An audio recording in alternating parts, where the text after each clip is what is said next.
आज है lecture number 3 of photosynthesis of ecosystem. तो इसमें जो हम लोगों ने इकोसिस्टम के फंक्शंस किए थे, इकोसिस्टम के फंक्शंस पर लिए थे, क्या क्या होता है, प्रोडक्टिविटी होता है, एनर्जी फ्लो होता है, डिकम्पोजिशन होता है और न्यूट्रिएंट साइकिल होती है। मैंने इन लोग तो थोड़ा सा ऊपर ऊपर से देख लिया था। आज इन लोग तो डिटेल में करना है। एक नई चीज़ें मतलब एनसीईआरटी से एनसीईआरटी कुछ इम्पोर्टेंट लाइन 3 4 5 6 लाए हूँ ऐसी। ठीक है, तो ये एनर्जी फ्लो के बाद की इधर ऐड हो गई। अब आता है प्रोडक्टिविटी। प्रोडक्टिविटी क्या होता है? प्रोडक्टिविटी होता है कि एक एरिया में कितना बायोमास बना। अब बायोमास बना कौन रहा है? बायोमास फूड या एनर्जी बना कौन रहा है? वो बना रहे प्रोड्यूसर। तो प्रोडक्टिविटी डिपेंड किसके ऊपर करेगी? प्रोड्यूसर के ऊपर डिपेंड करेगी।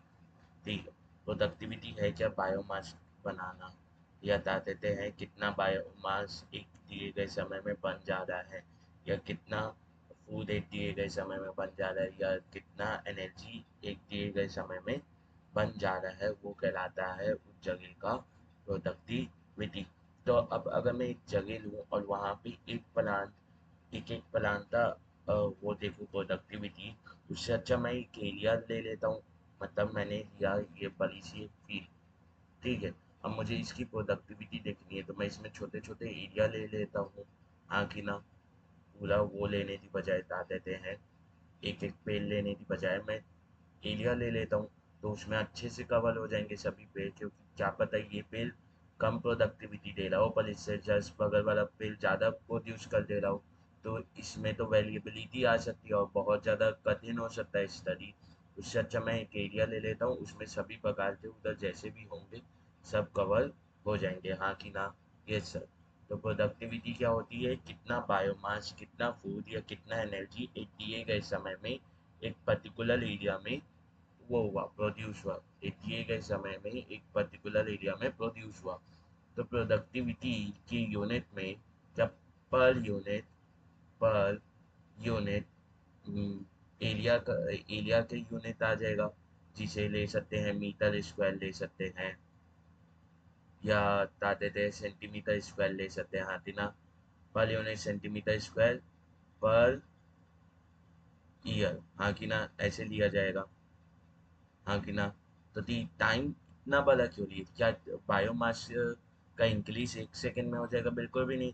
वो पहले खाना बनेगा, फिर वो बॉडी में स्टोर्ड होगा, तो उसकी बायोमास, प्लांट का बायोमास इंक्रीज होगा। या बोल सकते होती क्या फोटोसिंथेसिस 1 सेकंड में हो जाएगा? नहीं। फोटोसिंथेसिस कितनी देर में हो रहा है वो अलग अलग चीज़ों के ऊपर डिपेंड कर रहा है। तो मुझे एग्जैक्ट टाइम नहीं पता थी एक बार में फोटोसिंथेसिस कब खत्म होगा। तो इसीलिए मैं पूरा एक ईयर ही ले लेते हैं।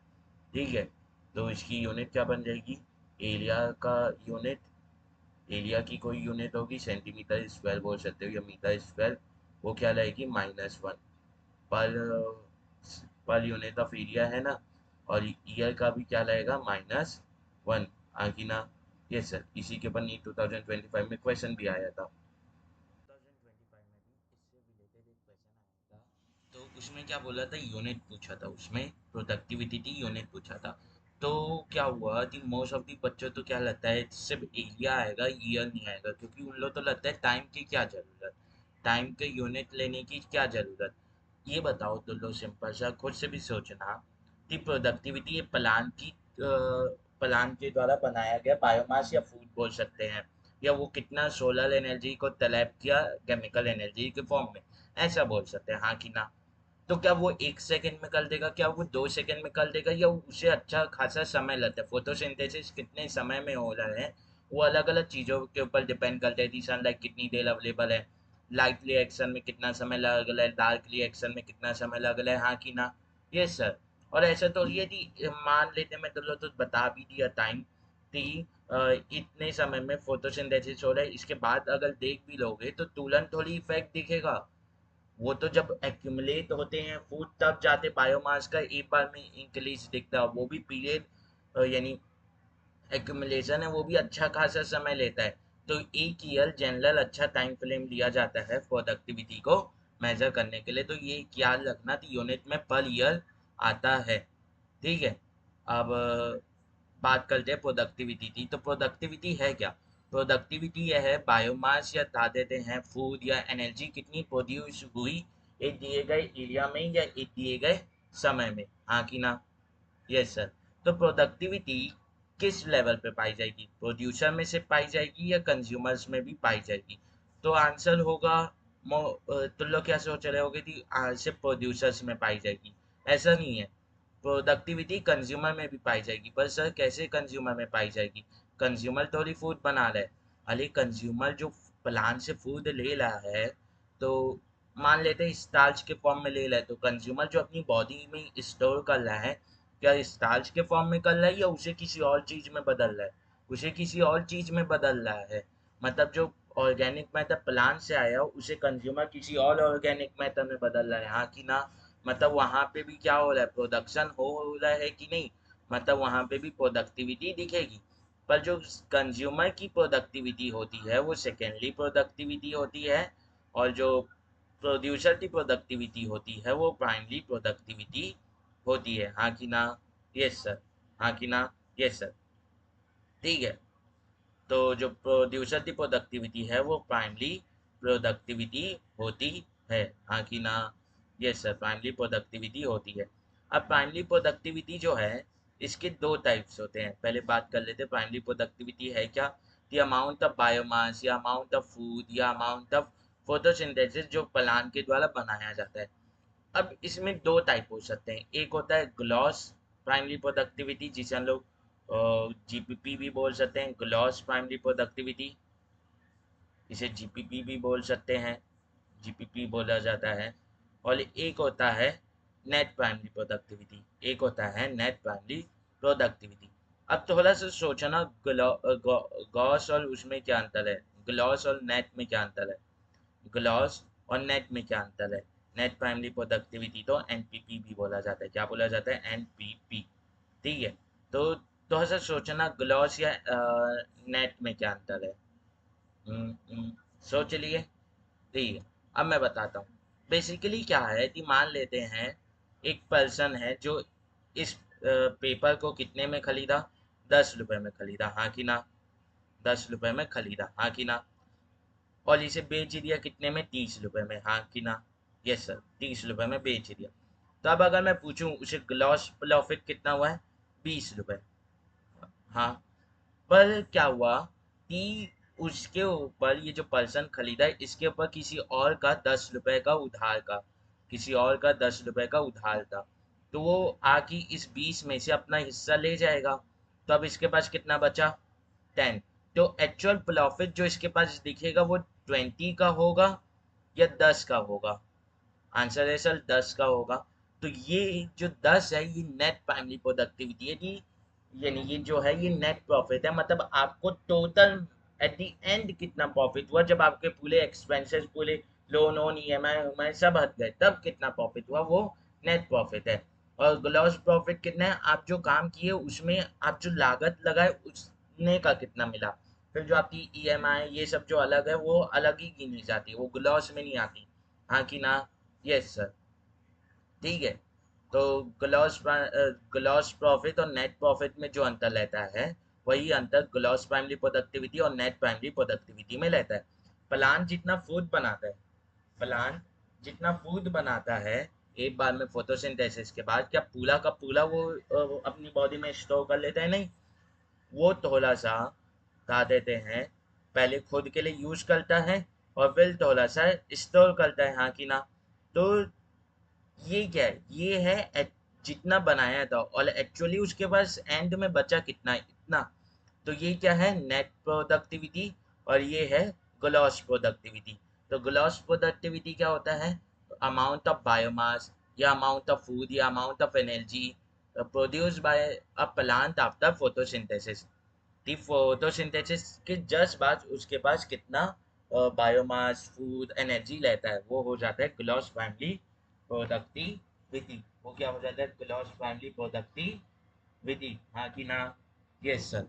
तो इसमें लिख लो कि gloss family productivity is the net, यानी नेट मन लिखना, gloss family productivity is the amount of biomass और फूड और energy available in plant after photosynthesis या available to plant after photosynthesis is gross primary productivity. ठीक है, या लिख सकते हो total organic matter available at plant after photosynthesis. अब एनपीपी क्या है? एनपीपी है कि जीपीपी में वो थोड़ा सा खुद के लिए यूज करेगा। अब जो वो खुद के लिए यूज होता है वो किस चीज में माना जाता है, वो किस तरीके से काउंट होता है? वो चीज जो वो खुद यूज किया वो किसके लिए यूज किया? अपने रेस्पिरेशन के लिए यूज किया, तो उसे भी तो सरवाइव करने के एनर्जी चाहिए। अपने ग्रोथ के लिए यूज किया मतलब अपने मेटाबॉलिज्म के लिए यूज किया, हाँ कि ना? यस सर, हाँ कि ना? Yes sir. तो जो यूज किया जीपीपी का पार्ट वो कहलाता है, जो प्लांट कोड के लिए यूज किया जीपीपी का पार्ट वो कहलाता है लेस्पाइलेटी लॉसेस। वो क्या कहलाता है? लेस्पाइलेटी लॉसेस। और लेस्पाइलेटी लॉसेस को जब जीपीपी से घटा देते हैं तो क्या मिलता है? एनपीपी।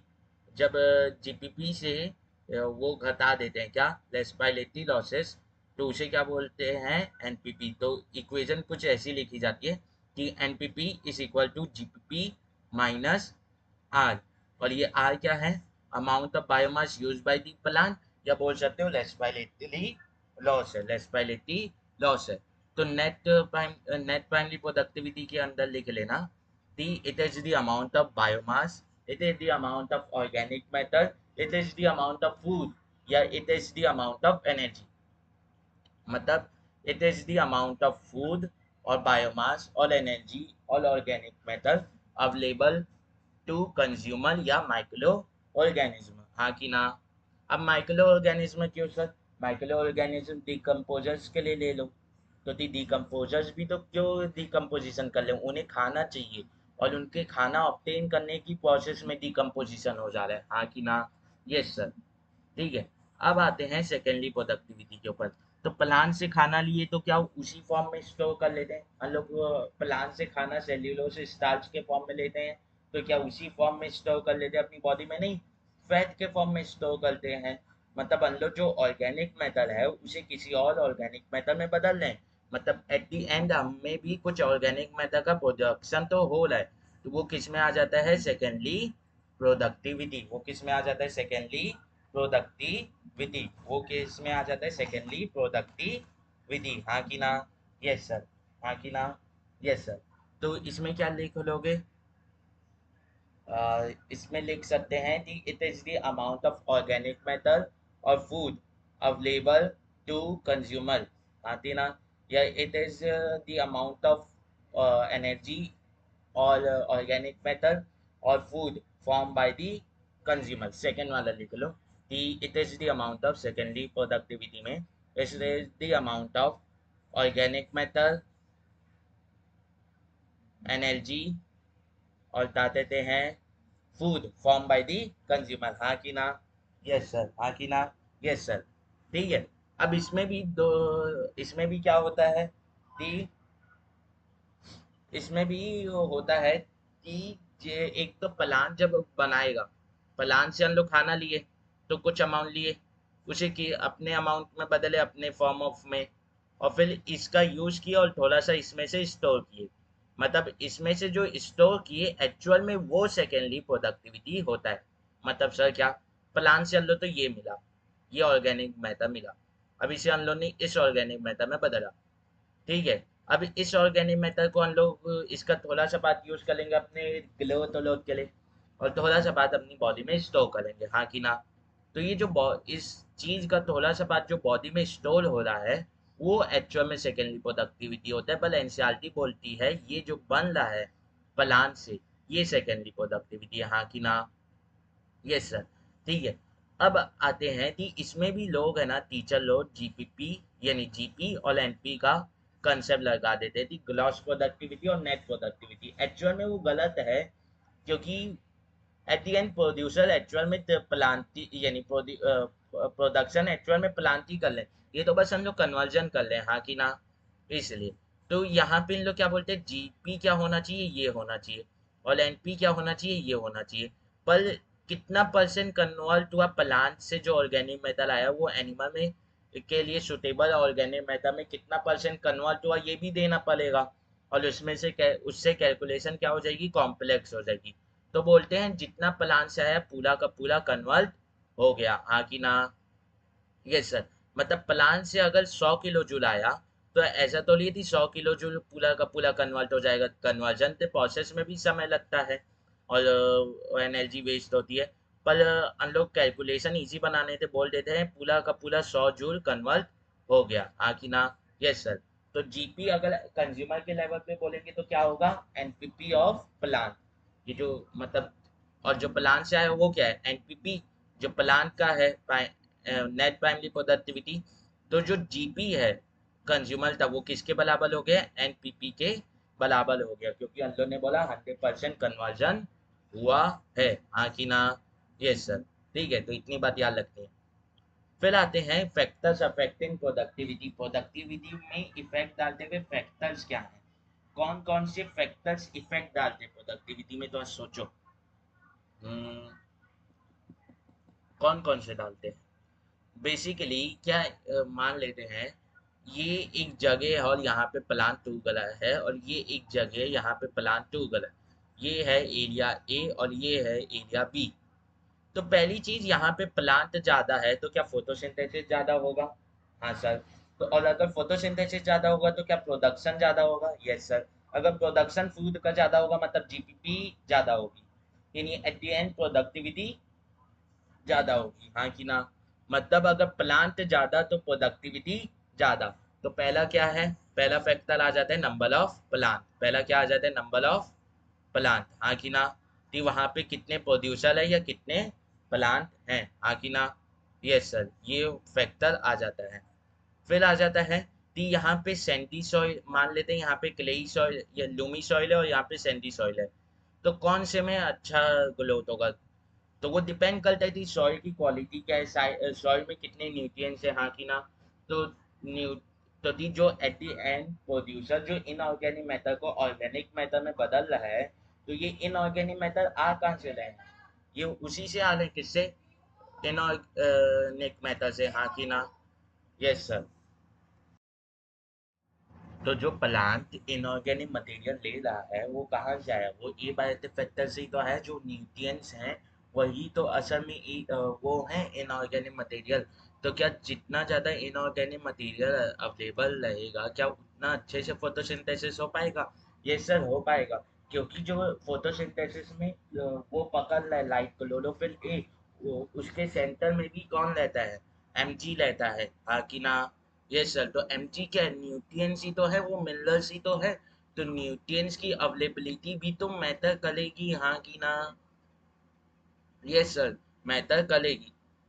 और अल्लो फोटोसिंथेसिस इन आयर प्लांट में पढ़ चुके हैं, इतने सारे एंजाइम यूज होते हैं हर एक साइकिल, क्रेब्स साइकिल हो गया, ग्लाइकोलाइसिस हो गया, या बताते थे है वो हो गया फोटो इलेक्ट, बताते थे है फोटो इलेक्ट्रॉन चेन, उसमें भी क्या कहते हैं इतने सारे एंजाइम्स यूज होते हैं। तो क्या एंजाइम्स कैसे काम कर ले इससे असर नहीं पड़ेगा, पड़ेगा सर। तो एंजाइम किसकी वजह से इफेक्ट होते हैं, टेम्परेचर की वजह से। तो ये एंजाइम्स तो एक ऑप्टिमम टेम्परेचर चाहिए रहता है काम करने से, हाँ कि ना। Yes sir. लुबिस्को हो गया, ये सब जितने भी एंजाइम्स हैं इन्हें ऑप्टिमम टेम्परेचर चाहिए। हाई टेम्परेचर में ये डीनेचर हो जाते हैं और लो टेम्परेचर में ये वो हो जाते हैं क्या, बेसिकली इनएक्टिव हो जाते हैं। तो क्या टेम्परेचर भी इफेक्ट डालेगा, हाँ डालेगा सर। फिर फोल्ट हो जाता है मॉइस्चर, फिर फोल्ट हो जाता है मॉइस्चर कैसे, क्या वाटर यूज नहीं होता फोटोसिंथेसिस में या प्रोडक्शन में, प्रोडक्टिविटी में, यानी प्रोडक्शन ऑफ फूड में यूज होता है। तो क्या वाटर भी वो नहीं डालेगा, वाटर आसपास कितना अवेलेबल है वो नहीं डालेगा, डालते थे इम्पैक्ट डालेगा सर। क्योंकि ये जो प्लांट है अगर इसके आसपास मॉइस्चर बहुत ज़्यादा है, तो इसकी जो लीफ है उसका स्टोमेटा बहुत कम खुलेगा, हाँ कि ना। तो O2 कम आएगा, O2 अंदर यानी CO2 अंदर कम आएगा। तो CO2 तो फोटोसिंथेसिस के लिए चाहिए ना, हाँ कि ना। तो इस कारणवश और वाटर की अवेलेबिलिटी आसपास के एनवायरनमेंट में मतलब मॉइस्चर भी इम्पैक्ट कर देती है, हाँ कि ना। अगर बहुत ज़्यादा कम रहेगा तब भी CO2 बहुत ज़्यादा आएगा। अगर बहुत ज़्यादा मॉइस्चर कम रहेगा तो स्टोमेटा ट्रांसपिरेशन से बार बार खुलेगा और उससे CO2 बहुत ज़्यादा अंदर आएगा। तो क्या वो भी नुकसानदायी नहीं है? वो भी नुकसानदायी है। इसीलिए एक एडिक्वेट मॉइस्चर चाहिए रहता है, हाँ कि ना? Yes sir.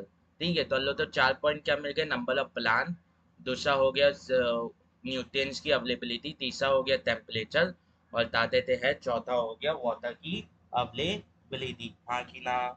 Yes sir. तो अगर एक जगह में प्लांट ज्यादा है, एक जगह में अगर प्लांट्स ज्यादा हैं, तो वहां पे फोटोसिंथेसिस की एफिशिएंसी ज़्यादा होगी, फोटोसिंथेटिक एफिशिएंसी ज़्यादा होगी, जिसे मैं पीई लिख रहा हूँ। फोटोसिंथेसिस की एफिशिएंसी ज़्यादा रहेगी। अब ये सर फोटोसिंथेसिस की एफिशिएंसी क्या है? एक जगह में कितना फोटोसिंथेसिस हो पा रहा है, वो उस जगह की फोटोसिंथेटिक एफिशिएंसी है, हाँ कि ना? Yes sir. एक अमाउंट ऑफ टाइम में, यानी एक अमाउंट ऑफ सनलाइट में एक जगह में कितना फोटोसिंथेसिस हो पा रहा है, वो उस जगह की फोटोसिंथेटिक एफिशिएंसी है। मतलब यहाँ पे मैं अगर मान लेते हैं सनलाइट की 5 ले डाला, हाँ कि ना? और यहाँ पे सिर्फ 3 जूल बना, हाँ कि ना? पर इस जगह में, उतना ही एरिया में मैं अगर वो डाला, 3 ले डाला, तो यहाँ पे 10 जूल बन गया। मतलब यहाँ पे सनलाइट सबसे अच्छे से टलैप हुई, ज़्यादा अच्छे से टलैप हुई। तो यहाँ पे फोटोसिंथेसिस ज़्यादा हुआ, मतलब यहाँ पे फोटोसिंथेसिस की एफिशिएंसी ज़्यादा है, हाँ कि ना? Yes sir.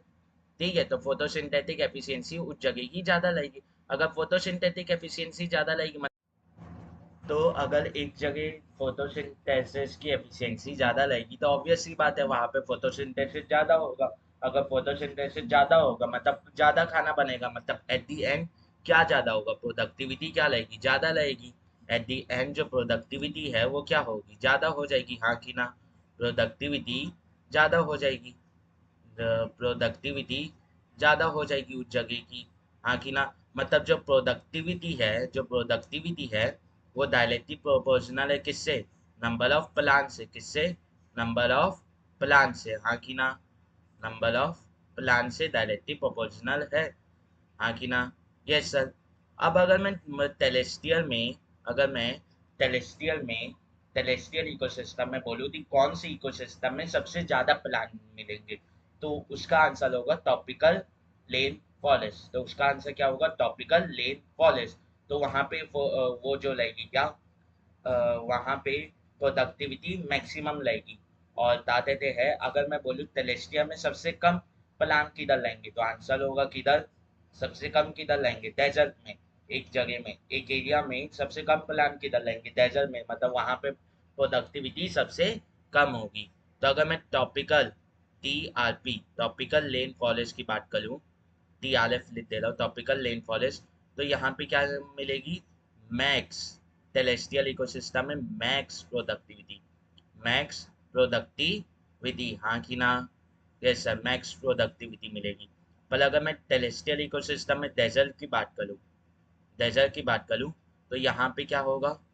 मिनिमम या लीस्ट प्रोडक्टिविटी मिलेगी, हाँ कि ना? हाँ कि ना? Yes sir. हाँ कि ना? Yes sir. ठीक है, तो ये किस में है? टेलेस्टियल इकोसिस्टम में। ये किस में है? टेलेस्टियल इकोसिस्टम में। टीई लेते लो, टेलेस्टियल इकोसिस्टम में। अगर मैं एक्वेटिक इकोसिस्टम की बात करूं, अगर मैं एक्वेटिक इकोसिस्टम की बात करूं, तो बता देते हैं किसमें सबसे वो रहेगा क्या, कौन सा इकोसिस्टम में सबसे ज्यादा प्लांट रहेंगे, या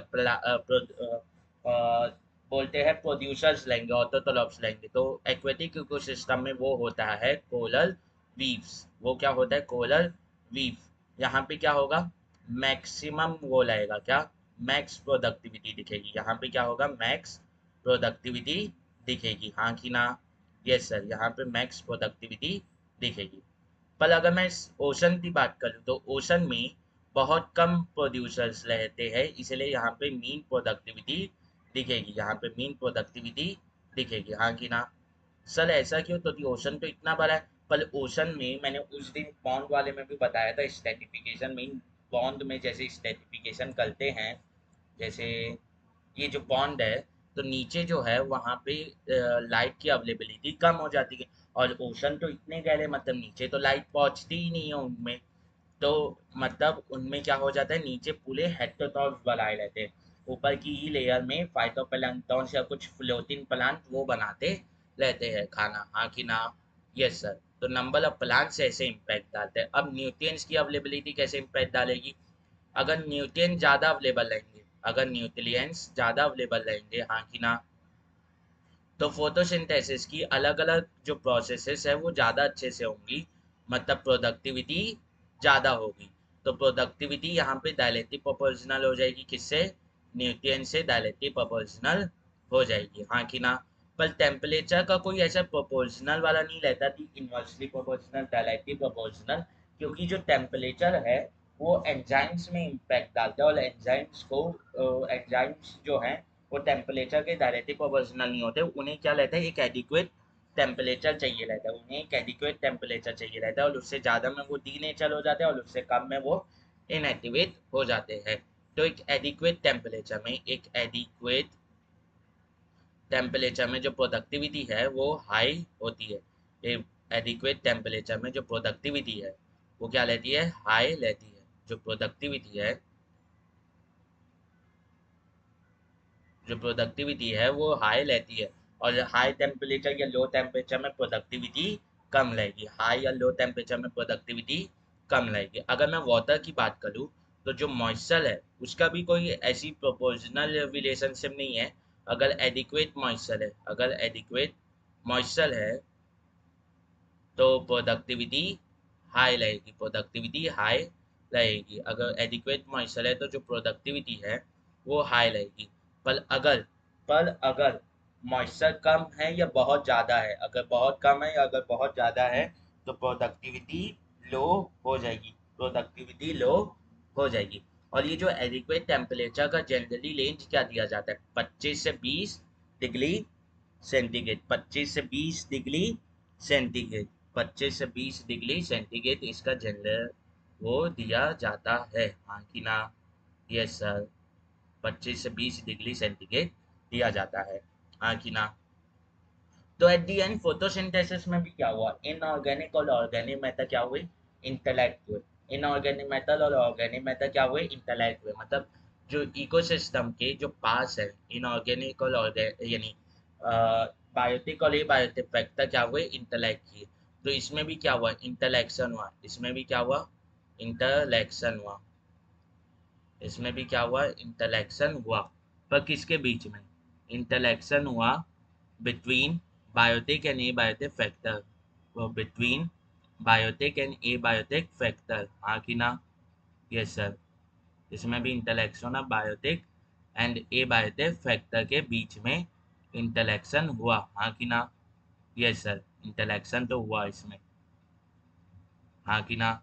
यस सर। ठीक है, अब आगे बढ़ते हैं। अब आगे बढ़ते हैं तो अल्लों ने प्रोडक्टिविटी के बारे में पढ़ लिया। अगर समझ में नहीं आया तो पीछे रिवाइंड कीजिए और देखिए। ठीक है, अब आगे आते हैं डिकम्पोजिशन में। डिकम्पोजिशन कर कौन रहा है? ये कर कौन रहा है? डिकम्पोजर्स कर रहे हैं, और ये भी क्या है? Functions of ecosystem. ये कौन कर रहे हैं? डिकम्पोजर्स कर रहे हैं, हाँ कि ना? डिकम्पोजर्स कर रहे हैं इसे भी, हाँ कि ना? यस सर, हाँ कि ना? Yes sir. अब डिकम्पोजिशन में हो क्या रहा है? अब डिकम्पोजिशन में हो क्या रहा है? उससे पहले एक और देता था प्रोडक्टिविटी में, दी एनुअल प्रोडक्टिविटी अर्थ में है कितनी? एनुअल प्रोडक्टिविटी अर्थ में है कितनी या बायोस्फीयर में है कितनी? 170 billion, 170 billion ton, 170 billion ton annual productivity है, हाँ कि ना? Yes sir, 170 billion ton annual productivity है। अब इसमें से सिर्फ 55 बिलियन टन, सिर्फ इसमें से 55 बिलियन टन, बीटी लिख दे रहा हूँ, किससे आ रहा है? एक्वेटिक इकोसिस्टम से। किससे आ रहा है? एक्वेटिक इकोसिस्टम से। बाकी बचा हुआ, बाकी बचा हुआ 115, बाकी बचा हुआ 115 किससे आ रहा है? टेरेस्ट्रियल इकोसिस्टम से, हाँ कि ना? बाकी जो बचा 115 बिलियन टन है, वो कौन दे रहा है? बिलियन टन कौन दे रहा है? Terrestrial ecosystem. टी लिख दे रहा हूँ, कैपिटल टी और कैपिटल ई, हाँ कि ना? Yes sir. ठीक है, अब डिकम्पोजिशन में आते हैं। डिकम्पोजिशन में हो क्या रहा है? ये जो फूड, ये और मान लेते हैं लिविंग बीन है और ये लिविंग प्लांट है, हाँ कि ना? ये जब मर रहे हैं तो ये डेड लिविंग हो जा रहे हैं, हाँ कि ना। ये डेड प्लांट और डेड एनिमल्स हो जा रहे हैं, तो इन्हें क्या बोलते हैं? इन्हें बोलते हैं डेटलाइटस। इन्हें क्या बोलते हैं? डेटलाइटस, हाँ कि ना। ये बड़े बड़े पार्ट्स होते हैं, तो इन्हें छोटे छोटे पार्ट्स में तोड़ना रहता है। ये बड़े बड़े पार्ट्स लेते हैं, तो इन्हें छोटे छोटे पार्ट्स में तोड़ना रहता है। और वो कौन करते हैं? डेटली वोस। वो कौन करते हैं? डेटली वोस, हाँ कि ना। वो कौन करते हैं? डेटली वोस, हाँ कि ना। Yes sir. तो अब ये क्या बन जाएंगे? फ्रेगमेंटेड। अब ये क्या बन जाएंगे? फ्रेगमेंटेड डेटलाइटस। ये क्या बन जाएंगे? टुकड़े हुए हुए डेटलाइटस। तो इन्हें क्या बोलेंगे? फ्रेगमेंटेड डेटलाइटस, हाँ कि ना। इन्हें क्या बोलेंगे? फ्रेगमेंटेड डेटलाइटस, हाँ कि ना। Yes sir.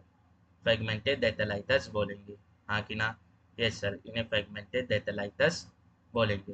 ठीक है सर, समझ में आ गया, फ्रेगमेंटेड डेटलाइटस बोलेंगे।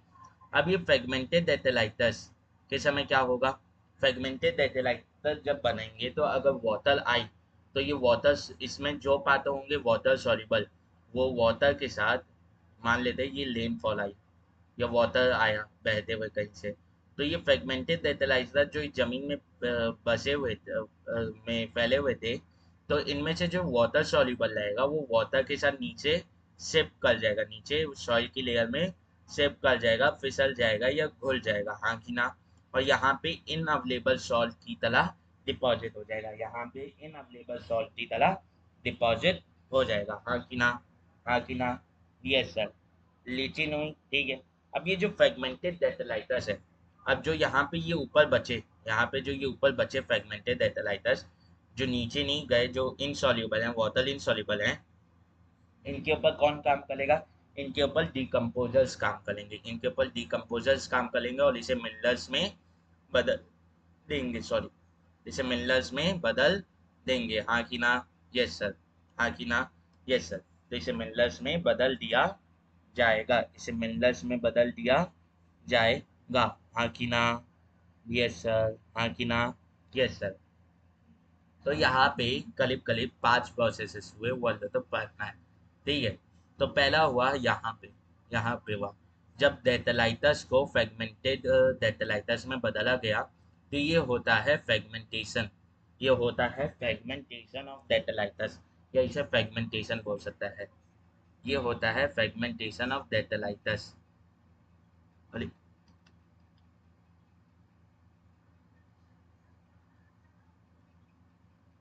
ये होता है फ्रेगमेंटेशन ऑफ डेटलाइटस। ये है फ्रेगमेंटेशन ऑफ डेटलाइटस, हाँ कि ना। यस सर, ये है फ्रेगमेंटेशन ऑफ डेटलाइटस, हाँ कि ना। तो इसे मैं फ्रेगमेंटेशन बस लेती हूँ, हाँ कि ना। Yes sir. तो ये है फ्रेगमेंटेशन। अब ये किसके द्वारा किया जा रहा है? ये डेटली वोल्स के द्वारा किया जा रहा है। ये किसके द्वारा किया जा रहा है? डेटली वोल्स के द्वारा किया जा रहा है, हाँ कि ना। अब डेटली वोल्स करते क्या है? इन्हें छोटे छोटे पार्टिकल्स में ब्रेक डाउन कर देते हैं। अब डेटली वोल्स के एग्जांपल बता दो सर। डेटली वोल्स के एग्जांपल हो गए, अर्थवर्म हो गया, अर्थवर्म हो गया, हाँ कि ना। डेटली वोल्स में अर्थवर्म आ गया, या कई बार कॉकरोच भी दे देता है, तो यहाँ पे कॉकरोच भी लिख सकते हो लिखने के लिए, हाँ कि ना। फिर दूसरी चीज क्या हुई?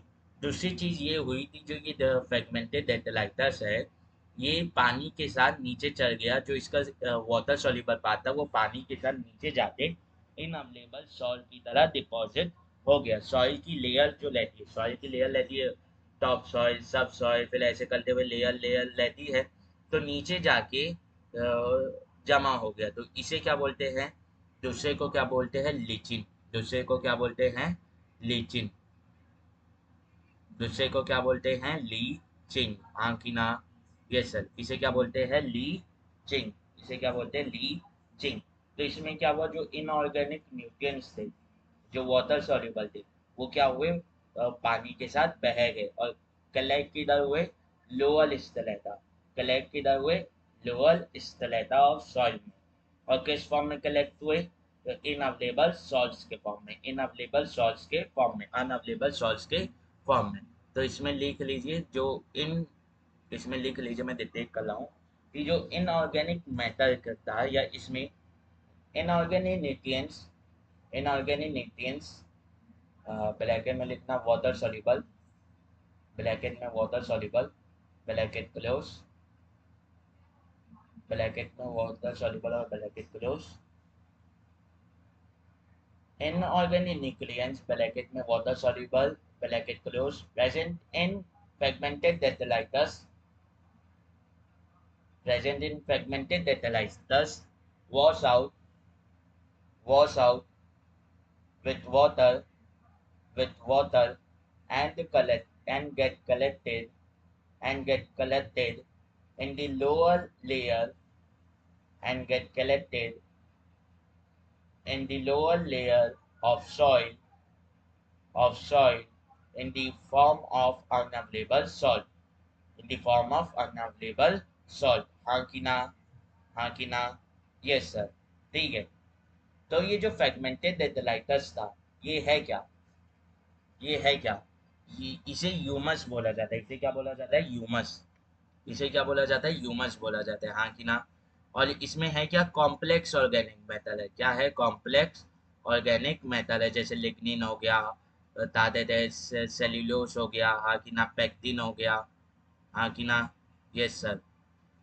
इसमें कॉम्प्लेक्स ऑर्गेनिक मेटल है, जैसे लिग्निन, पैक्टिन, और बता देते हैं, बोल सकते हो प्रोटीन हो गए, शुगर हो गए, नाइट्रोजिनस कंपाउंड हो गए, हेमी सेल्यूलोस हो गए, टेनिन हो गए, हाँ कि ना, हाँ कि ना, ये सब हो सकते हैं। टेनिन हो सकता है, लेनिन हो सकता है, हाँ कि ना। तो ये क्या है, लार्ज फ्रेगमेंट। ये क्या है, स्मॉलर फ्रेगमेंट, हाँ कि ना। ये है लार्ज फ्रेगमेंट और ये है स्मॉलर फ्रेगमेंट, हाँ कि ना, यस सर। अब ये जो ह्यूमस जो बचा, इधर जो बचेगा वो भी कॉम्प्लेक्स ऑर्गेनिक मेटल ही है। ये भी क्या है, कॉम्प्लेक्स ऑर्गेनिक मेटल ही है, हाँ कि ना।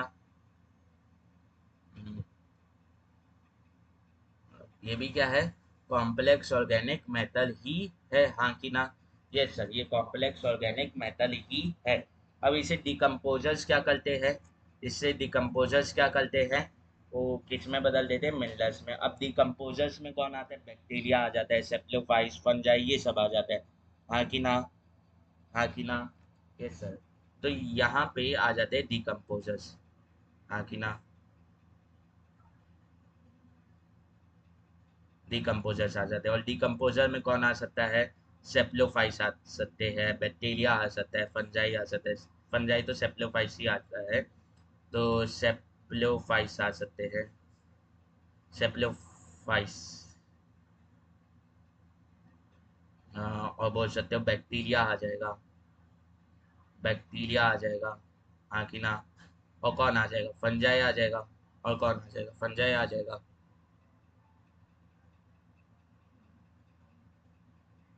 और कौन आ जाएगा, फंजाई आ जाएगा, हाँ कि ना, यस सर। ठीक है, तब ये डिकम्पोजर्स कर क्या रहे, ये कॉम्प्लेक्स ऑर्गेनिक मटेरियल या फ्रेगमेंटेड धातु थे, उसके साथ कर क्या रहे हैं, डेटालाइटस के साथ। तो डिकम्पोजर्स क्या कर रहे हैं, तीसरा प्रोसेस कर रहे हैं। और वो तीसरा प्रोसेस है क्या, कैटाबॉलिज्म। तीसरा प्रोसेस क्या है, कैटाबॉलिज्म। तीसरा प्रोसेस क्या है, कैटाबॉलिज्म, हाँ कि ना, कैटाबॉलिज्म। कैटाबॉलिज्म में मतलब इसे तोड़ रहे हैं, इसे छोटे छोटे पार्ट्स में तोड़ रहे हैं, इसे कॉम्प्लेक्स मॉलिक्यूल से सिंपलर मॉलिक्यूल्स में ब्रेक डाउन किया जा रहा है, इसे सिंपलर मॉलिक्यूल्स में ब्रेक डाउन किया जा रहा है। तो कैटाबॉलिज्म से दो चीजें होती है। एक होता कैटाबॉलिज्म से दो चीजें होती हैं। एक होता है जो कॉम्प्लेक्स ऑर्गेनिक मटेरियल है, वो पहले बदलता है सिंपल ऑर्गेनिक मटेरियल में, और फिर सिंपल ऑर्गेनिक मटेरियल से वो किस में बदल जाता है, इनऑर्गेनिक मटेरियल में। वो किस में बदल जाता है, इनऑर्गेनिक मटेरियल में बदल जाता है। तो यहाँ पे पहला चौथा प्रोसेस आता है ह्यूमिफिकेशन। चौथा क्या आता है, ह्यूमिफिकेशन, हाँ कि ना। और ह्यूमिफिकेशन में क्या होता है, ह्यूमस बनता है। ये असल में ह्यूमस नहीं है, इसे बोल सकते हो पर है नहीं असल में ह्यूमस। असल में ह्यूमस इधर बनता है ह्यूमिफिकेशन में। ह्यूमिफिकेशन बोल सकते हो कैटाबॉलिज्म का वो पार्ट है जहाँ पे जो वो है, ये जो ह्यूमिफिकेशन है, ये कैटाबॉलिज्म का ही पार्ट बोल सकते हो। इधर क्या होता है, ह्यूमस बनता है। इधर क्या बनता है, ह्यूमस बनता है। और जो ह्यूमस है वो क्या है, सिंपल ऑर्गेनिक मैटर। ये क्या है, सिंपल ऑर्गेनिक मैटर, हाँ कि ना। ये क्या है, simple organic method, simple organic method है, हाँ कि ना। अब इसके ऊपर डिकम्पोजर जो है वो और इसके ऊपर कैटाबॉलिज्म करते हैं और बनाते हैं, बता देते हैं, और क्या बनाते हैं, और बनाते हैं इनऑर्गेनिक मेथड। यहाँ पे क्या बन जाता है, इनऑर्गेनिक मेथड। अब इसके ऊपर जो और प्रोसेस करते हैं वो हो जाता है पांचवा प्रोसेस, जो कैटाबॉलिज्म का ही पार्ट है। और ये पांचवा प्रोसेस है मिनरलाइजेशन। ये पांचवा प्रोसेस क्या है, मिनरलाइजेशन, मिनरलाइजेशन, हाँ कि ना। यस सर, ये क्या हो जाता है, मिनरलाइजेशन, हाँ कि ना। मिनरल क्या होता है, इनऑर्गेनिक मटेरियल। मिनरल क्या होता है, इनऑर्गेनिक मटेरियल, हाँ कि ना। यस सर, हाँ कि ना। Yes sir. तो पांच प्रोसेस डिकम्पोजिशन में होले, फ्रेगमेंटेशन, लीचिंग, कैटाबॉलिज्म, हाँ कि ना। और ह्यूमिफिकेशन और मिनरलाइजेशन। एक्चुअल में जो ह्यूमिफिकेशन है और मिनरलाइजेशन है वो कैटाबॉलिज्म के ही पार्ट हैं। और दूसरी बात ये याद रखनी, ये जो फ्रेगमेंटेशन, लीचिंग और डाटे थे कैटाबॉलिज्म है, ये साथ ही साथ में चलते रहते, साइमल्टेनियसली चलते रहते, एक के बाद एक भी होते रहते हैं। तो दी एक बार में तो पूरा डेल्टालाइटस फ्रेगमेंटेड डेल्टालाइटस में नहीं होगा, पहले थोड़ा सा बदलेगा, फिर थोड़ा सा, फिर थोड़ा सा, तो ये साथ ही साथ में चलते रहते हैं। पहले 10 मिनट में थोड़ा सा बदला तो वो लीचिन में चल देता है बाकी, और जब तक लीचिन होते रहता है बाकी जो बचा हुआ डेल्टालाइटस है वो फ्रेगमेंट होते रहते हैं, हाँ कि ना। फिर लीचिन हुआ तो वो उसमें चल देता है कैटाबॉलिज्म में, जो पहले लीचिन हो चुका था, हाँ कि ना। ठीक है, तो ये ऐसे साइमल्टेनियसली चलते रहता है। तो एक्चुअल में हुआ क्या, ये क्या है, लिविंग प्लांट एंड एनिमल। जब वो डेड हुए तो क्या बन गए, डेल्टालाइटस बन गए। अब डेल्टालाइटस के ऊपर, डेल्टालाइटस लार्ज कॉम्प्लेक्स मॉलिक्यूल है, उन्हें स्मॉल कॉम्प्लेक्स मॉलिक्यूल में तोड़ा जाता है, किसके द्वारा, डेल्टिवोर्स के द्वारा। डेल्टिवोर्स मतलब जैसे अर्थवर्म हो गया, कॉकरोच ले सकते हो, हाँ कि ना। अभी इस प्रोसेस को क्या बोलते हैं, फ्रेगमेंटेशन। इसमें वो क्या बन गया, फ्रेगमेंटेड डेल्टालाइटस, मतलब ये स्मॉल फ्रेगमेंट है कॉम्प्लेक्स ऑर्गेनिक मॉलिक्यूल के। अब ऐसा तो नहीं है कि जो ह्यूमन है या जो लिविंग बीन है उसमें सिर्फ ताते थे ऑर्गेनिक मेथड बना हुआ है, उसमें कुछ इनऑर्गेनिक मेथड भी बना हुआ है। तो इस फ्रेगमेंटेड डेल्टालाइटस में जो इनऑर्गेनिक मेथड रहेगा और ये वाटर सॉल्युबल रहेगा, तो ये वाटर के साथ किधर चल देगा, लोअर स्टेलेटा ऑफ सॉइल में, और वहां पे अनअवेलेबल सॉल्ट की फॉर्म में जमा हो जाएगा, हाँ कि ना। तो ये जो दूसरा प्रोसेस हुआ जिसमें इनऑर्गेनिक मेथड जो था वो सेपरेट हो गया इससे, वो कहलाता है लीचिंग। दूसरा प्रोसेस क्या होता है, लीचिंग, हाँ कि ना। चिंग पिंग नहीं होता, लीचिंग होता है, ठीक है। फिर अब बच्चा क्या, ऊपर ऊपर बच्चा ताते है डेल्टालाइटस, ऊपर क्या बचा, डेल्टालाइटस बता, फ्रेगमेंटेड डेल्टालाइटस बचा। अब इस डेल्टालाइटस में सिर्फ कॉम्प्लेक्स ऑर्गेनिक मेटल ही है। अब इस डेल्टालाइटस में सिर्फ कॉम्प्लेक्स ऑर्गेनिक मेटल ही है। तो इसके साथ क्या होगा, इसके साथ तीसरा प्रोसेस होगा जो है कैटाबॉलिज्म। कैटाबॉलिज्म में एक तरह का मेटाबॉलिक प्रोसेस होता है जिसमें तोली जाती है चीजें। तो ये कॉम्प्लेक्स जो ऑर्गेनिक मेटल है इसे तोला जाता है। तो जब भी कॉम्प्लेक्स तो तोला जाता है तो उसे पहले उसके सिंपल फॉर्म में तोला जाता है, फिर कन्वर्ट किया जाता है, हाँ कि ना। तो इसे पहले कॉम्प्लेक्स को सिंपल ऑर्गेनिक मेथड में तोलेंगे। और ये सिंपल ऑर्गेनिक मेथड कहलाता क्या है, ये ह्यूमस कहलाता है। और ये क्या कहलाता है, ह्यूमस कहलाता है। और ये क्या कहलाता है, ह्यूमस कहलाता है। तो ह्यूमस के बारे में लिख लो कि ये ब्लैक कलर का होता है, सॉलिड होता है, ब्लैक कलर का होता है, सॉलिड होता है। इसमें हाई वाटर वो होती है, क्या कहते हैं, रिटेंशन, इसमें हाई वाटर रिटेंशन होता है। प्लस ये क्या कहते हैं, ये बहुत ज़्यादा डिकम्पोजर से रेजिस्टेंट रहता है, ये बहुत ज़्यादा डिकम्पोजर से रेजिस्टेंट रहता है सर। हम लोग तो आगे और प्रोसेस कर लें, अरे करते हैं पर ये उतनी आसानी से होने नहीं देता। जितनी आसानी से कॉम्प्लेक्स ऑर्गेनिक कंपाउंड होने देते हैं ना, उतनी आसानी से ये सिंपल ऑर्गेनिक कंपाउंड नहीं होने देते, ये लजेस करते रहते हैं, हाँ कि ना। तो ये वो डिकम्पोजर रेजिस्टेंस रहता है। तो ह्यूमिफिकेशन जो है वो अच्छा खासा समय ले जाता है, यानी मिनरलाइजेशन अच्छा खासा समय ले जाता है। तो इसमें क्या होता है, ह्यूमस किस में बदल जाता है, इनऑर्गेनिक मटेरियल में बदल जाता है। तो पांचों प्रोसेस हो गए, हाँ कि ना। Yes sir. अब factor defend affecting decomposition, factor affecting decomposition, हाँ कि ना। Yes sir. तो इसमें क्या होगा, अब बेसिकली डिकम्पोजिशन हो किसका है, डेल्टालाइटस का, हाँ कि ना। डेल्टालाइटस का होल है। तो डेटालाइटस में कैसा मॉलिक्यूल प्रेजेंट है, कि कैसा कंपाउंड प्रेजेंट है, क्या ये इफेक्ट नहीं डालेगा? अगर बहुत ज़्यादा कॉम्प्लेक्स या बहुत ज़्यादा ऐसा कंपाउंड प्रेजेंट है जो बहुत ज़्यादा, जिसे तोड़ने में बहुत मुश्किल होती है, तो उसमें डिकम्पोजिशन में बड़ा समय लगेगा। और जो आसानी से टूटता है उसका डिकम्पोजिशन आसानी से होगा। तो जो मुश्किल से टूटता है उसे हार्ड कंपाउंड बोल देते हैं, या टफ केमिकल नेचर है जिसका, जो वाटर इनसॉल्युबल है, तो जो वाटर में आसानी से टूट देती है चीजें, हाँ कि ना? तो अगर जो वाटर में मिल ही नहीं रहा, तो उसके वाटर की प्रेजेंट में वो टूटेगा कैसे, हाँ कि ना? Yes sir. तो केमिकल कंपोजिशन ऑफ डेटालाइटस, पहला क्या हो जाएगा? केमिकल कंपोजिशन ऑफ डेटालाइटस, पहला क्या हो जाएगा? केमिकल कंपोजिशन ऑफ डेटालाइटस, हाँ कि ना? Yes sir. पहला हो जाएगा केमिकल कंपोजिशन ऑफ डेटालाइटस, हाँ कि ना? Yes sir. पहला हो जाएगा chemical composition of detritus. Yes sir. पहला हो जाएगा केमिकल कंपोजिशन ऑफ डेटालाइटस, हाँ कि ना? Yes sir. अब इसमें अगर हार्ड कंपाउंड आएगा या हार्ड सब्सटेंस आएगा, या हार्ड या टफ सब्सटेंस आएगा, या टफ केमिकल्स लेंगे, टफ फिर केमिकल्स लिख लेना आगे, या बोल सकते हो, और यहाँ पे टफ के बाद केमिकल्स लिख लेना, या वाटर इनसॉल्युबल लेंगे, या वाटर इनसॉल्युबल लेंगे, तो उन्हें तोड़ने में ज़्यादा समय लगेगा। तो ऑब्वियस सी बात है, यूमिफी मिनरलाइजेशन में तो और समय लग रहा है, प्लस उससे पहले में भी बहुत समय लग रहा है, हाँ कि ना? तो ये भी क्या है, ये और काम बढ़ा देता है, समय बढ़ा देता है, तो ये क्या, वाटर इनसॉल्युबल है, हाँ कि ना? अब अगर बोलोगे कि सॉफ्ट या वीक है, सॉफ्ट या वीक केमिकल है जो आसानी से टूट जाते हैं, हाँ कि ना? मतलब ये क्या लेंगे, वाटर सॉल्युबल लेंगे, यहाँ पे वीक केमिकल लिख लेना, सॉफ्ट या वीक केमिकल, या बता देते हैं वाटर सॉल्युबल है, तो वो आसानी से टूट जाएगा, वो क्या है, आसानी से टूट जाएगा, हाँ कि ना? Yes sir.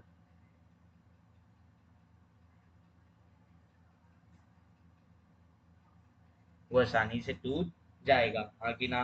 तो जैसे हार्ड या टफ केमिकल कैसे हो गए, लेनिन हो गया, वो हो गया, टेनिन हो गया, सेल्यूलोस हो गया, लिग्निन हो गया, हाँ कि ना?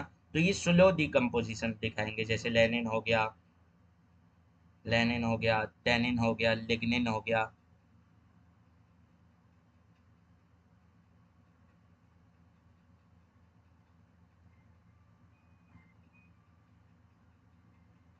लिग्निन हो गया, और फिर कौन हो गया, सेल्यूलोस हो गया। ये जो है ये स्लो डिकम्पोजिशन दिखाते हैं। सेल्यूलोस हो गया, ये क्या दिखाएंगे, स्लो डिकम्पोजिशन। ये क्या दिखाएंगे, स्लो डिकम्पोजिशन। ये क्या करेंगे, स्लो डिकम्पोजिशन, स्लो डिकम्पोजिशन, हाँ कि ना? Slow decomposition. पर अगर सॉफ्ट या वीक केमिकल नेचर का हुआ, वो जैसे हो गया, प्रोटीन हो गए, न्यूक्लिक एसिड हो गए, प्रोटीन हो गए, हाँ कि ना? प्रोटीन हो गए, न्यूक्लिक एसिड हो गए, प्रोटीन हो गया, न्यूक्लिक एसिड हो गया, हाँ कि ना? Na, हाँ कि ना? ये, या नाइट्रोजनस कंपाउंड हो गए, ये क्या करेंगे, ये फास्ट डिकम्पोजिशन दिखाएंगे, हाँ कि ना? ये फास्ट डिकम्पोजिशन दिखाएंगे, तो ये आसानी से टूटेंगे, हाँ कि ना? हाँ कि ना? Yes sir. तो ये फास्ट डिकम्पोजिशन दिखाएंगे, हाँ कि ना? यस सर, ये फास्ट डिकम्पोजिशन दिखाएंगे। दूसरी बात आती है, दूसरी बात आती है, और कौन इफेक्ट डालेगा? ऑब्वियस सी बात है, इसमें भी मेटाबॉलिक रिएक्शन ही हो रही है, कैटाबॉलिज्म, ये सब। तो ये सब मेटाबॉलिक रिएक्शन ही है, कैटाबॉलिज्म मैंने अभी बोला कि कैटाबॉलिज्म भी मेटाबॉलिज्म का ही एक पार्ट है, हाँ कि ना? तो मेटाबॉलिक रिएक्शन हो रही, मतलब एंजाइम आएगी, और एंजाइम किसके ऊपर डिपेंड करता है, टेम्परेचर के ऊपर इफेक्ट आता है। एंजाइम के ऊपर इफेक्ट कैसे आता है, टेम्परेचर से। तो अगर एंजाइम के ऊपर इफेक्ट आएगा तो कैटाबॉलिज्म के ऊपर भी इफेक्ट आ जाएगा। तो यहाँ पे भी टेम्परेचर इफेक्ट डालता है, यहाँ पे भी टेम्परेचर इफेक्ट डालता है, हाँ कि ना? तो टेम्परेचर किसे इफेक्ट करता है, डिकम्पोजर्स को इफेक्ट करते हैं, ना कि डेटालाइटस। तो ये एंजाइम भी डिकम्पोजर रिलीज करते हैं, हाँ कि ना? और डिकम्पोजर की ग्रोथ भी टेम्परेचर के ऊपर डिपेंड करती है, हाँ कि ना? ये उसे डिकम्पोजर्स तो इफेक्ट करते हैं, ना कि डेटालाइटस, तो हाँ कि ना? हाँ कि ना? Yes sir. तो जो एडिक्वेट टेम्परेचर रहेगा 20 से 25 डिग्री सेल्सियस, इसमें जो डिकम्पोजिशन है वो क्या होगा, फास्ट होगा। वो क्या होगा, फास्ट होगा, हाँ कि ना, फास्ट होगा। तो अगर मैं वो लूँ, टॉपिकल लेन फॉरेस्ट टॉपिकल लेन फॉरेस्ट, तो यहाँ पे क्या होगा, फास्ट डिकम्पोजिशन होगा। यहाँ पे क्या होगा, डिकम्पोजिशन फास्ट होगा। पर अगर मैं आर्टिक रीजन में चल जाऊँ या पोलर रीजन में चल जाऊँ, यहाँ पे क्या हो रहा है, फास्ट डिकम्पोजिशन। पर अगर मैं आर्टिक या पोलर रीजन में चल दूँ, जैसे पोलर रीजन में चल दूँ या हिमालय में चल दूँ, तो वहाँ पे जो डिकम्पोजिशन है वो क्या हो जाएगा, स्लो हो जाएगा। इसीलिए तो डेड बॉडी को कई बार लोग केस बनते हैं, केस स्टडी करते रहते हैं, या आप लोग नाटक में भी देखोगे। तो उसमें क्या होता है, उसमें जो क्रिमिनल रहते हैं वो तो उसमें छुपा देते हैं रेफ्रिजरेटर में, या जैसे पुलिस जो रखे रहती है उसे रेफ्रिजरेटर वाले पोस्टमार्टम लोग में रेफ्रिजरेटर में रखा जाता है।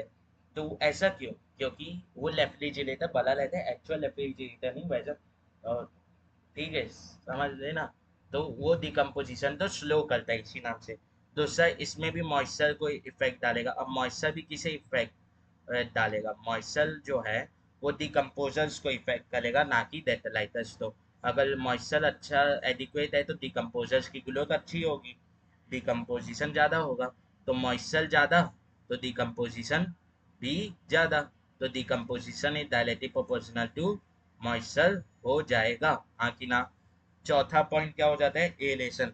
मतलब तो दी कैटाबॉलिक रिएक्शन है, O2 की अवेलेबिलिटी चाहिए, O2 की अवेलेबिलिटी चाहिए, हाँ कि ना। तो एरेशन ज़्यादा होगा, O2 की अवेलेबिलिटी ज़्यादा होगी, यानी एरोबिक कंडीशन रहेगी, एरोबिक कंडीशन रहेगी। तो जो वो है कौन, एरोबिक कंडीशन रहेगी, तो जो डिकम्पोजिशन है वो फास्ट होगा। तो दी कैटाबॉलिक रिएक्शन में O2 की जरूरत रहती है, और वहाँ पे डिकम्पोजिशन अच्छे से हो पाता है, हाँ कि ना। तो इसके बाद दो, ये बताऊंगा, पर इसके पहले दो कंडीशन बनती हैं। एक होता है वार्म एंड मॉइस्ट कंडीशन, एक होता है वार्म एंड मॉइस्ट कंडीशन, हाँ कि ना, वार्म एंड मॉइस्ट कंडीशन। तो यहाँ पे क्या होगा, डिकम्पोजिशन जो है वो फास्ट होगा। यहाँ पे जो डिकम्पोजिशन है वो क्या होगा, फास्ट होगा, हाँ कि ना। पर अगर कोल्ड और डलाई कंडीशन रहेगा, अगर कोल्ड और डलाई कंडीशन रहेगा, कोल्ड एंड डलाई कंडीशन, कोल्ड एंड डलाई कंडीशन रहेगा, तो स्लो डिकम्पोजिशन होगा। क्या होगा, स्लो डिकम्पोजिशन होगा, हाँ कि ना, स्लो डिकम्पोजिशन होगा। दूसरी बात, नोट में एक चीज लिख लेनी है कि जो टेम्परेचर है और जो मॉइस्चर है वो मोस्ट इम्पॉर्टेंट फैक्टर है डिकम्पोजिशन के लिए। अगर मैं टेम्परेचर एंड मॉइस्चर की बात करूँ तो ये मोस्ट इम्पॉर्टेंट फैक्टर हो जाते हैं डिकम्पोजिशन के लिए। मॉइस्चर जो है वो जो है ये मोस्ट इम्पॉर्टेंट फैक्टर हो जाते हैं, ये क्या हो जाते हैं, मोस्ट इम्पॉर्टेंट फैक्टर हो जाते हैं डिकम्पोजिशन के लिए, हाँ कि ना। यस सर, ठीक है। तब ये क्या है सर, ये जो है ये एक तरह से अच्छा सा दिखने का है, और इसमें एनसीईआरटी की कुछ इंपॉर्टेंट लाइन्स है। तो पहली लाइन क्या बोलती है, एनसीईआरटी सेज, एनसीईआरटी क्या बोलती है, फ्रेगमेंटेशन लीचिन एंड कैटाबॉलिज्म और प्लेस ऑन डेटालाइटस साइमल्टेनियसली। मतलब जो फ्रेगमेंटेशन है, लीचिन है, और जो कैटाबॉलिज्म है वो डेटालाइटस के ऊपर एक साथ होते हैं, ठीक है। तो ये कौन बोलती है, एनसीईआरटी बोलती है, ठीक है। तो बस आज के लिए इतना ही, मिलते हैं फिर। जय श्री राम, जय हिंद, हर हर महादेव।